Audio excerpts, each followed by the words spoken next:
Le logement possède plusieurs caractéristiques qui le différencient d'autres biens économiques. Tout d'abord, c'est à la fois un bien et un service.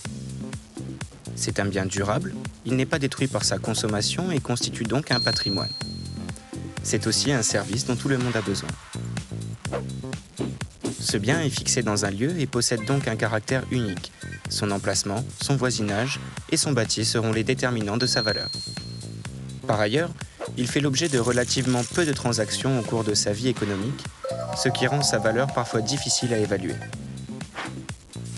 Par conséquent, il n'existe pas un marché immobilier, mais des marchés hétérogènes selon les lieux géographiques, les quartiers, etc.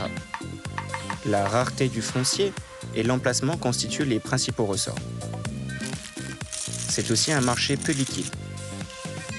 Les coûts de transaction, taxes, intermédiaires, banques, représentent une part souvent non négligeable du bien. Généralement, les prix ont tendance à être soutenus par plusieurs facteurs. Tout d'abord, les facteurs structurels.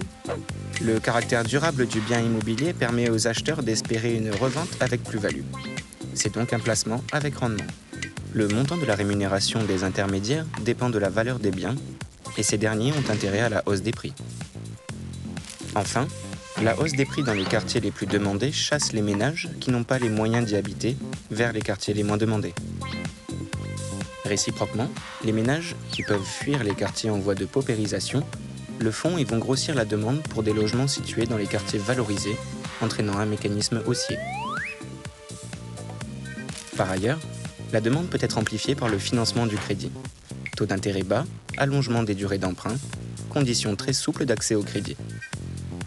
Ces derniers points ont contribué ces 10 dernières années au développement de bulles immobilières en Irlande, en Espagne et bien sûr aux États-Unis dont les effets des effondrements se ressentent encore aujourd'hui.